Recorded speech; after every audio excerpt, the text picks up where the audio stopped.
நிலவாசல் திறக்காமல் கோலம் போடாமல் பிரம்ம முகூர்த்த தீபத்தோட 33வது நாள் இன்னைக்குங்க. வள்ளி பாருங்கள் வாயில் வந்து ஊதுவத்தி குச்சி வச்சிட்டு இருக்குங்க.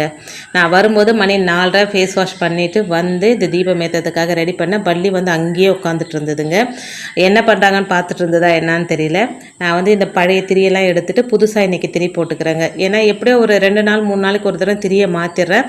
ஏன்னா ஒரு திரி அதிகமாக எரிஞ்சிடுது, ஒரு திரி கொஞ்சம் கம்மியாக எரியுது. அதனால் என்ன பண்ணுறது, எல்லா திரியும் எடுத்துகிட்டு விளக்க தொடச்சிட்டு இன்றைக்கி வந்து தீபம் ஏற்றிக்கிறேங்க. தீபம் ஏற்றுற வரைக்குமே இருந்தது, அதுக்கப்புறம் ஓடிச்சுங்க. பள்ளி சத்தம் கேட்குதுங்களா உங்களுக்கு? பள்ளியை பற்றி பேசும்போது பள்ளி சத்தம் போடுது பாருங்கள். இன்றைக்கி தீபம் ஏற்றிக்கிறேன். நாளைக்கு வந்து மதுரை மீனாட்சி சுந்தரேஸ்வரர் திருக்கல்யாணங்க. காலையில் 8:35 மணிலேருந்து 8:59 மணிக்குள்ளே நீங்கள் மாங்கல்யம் மாற்றணும் அப்படின்னா மாற்றிக்கலாங்க.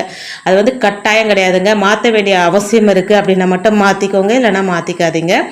4:30 மணிலேருந்து 5 மணி வரைக்குமே மெடிடேட் பண்ணிவிட்டு அதுக்கப்புறம் என்னுடைய ரெகுலர் வேலையை செய்ய ஆரம்பித்தேங்க.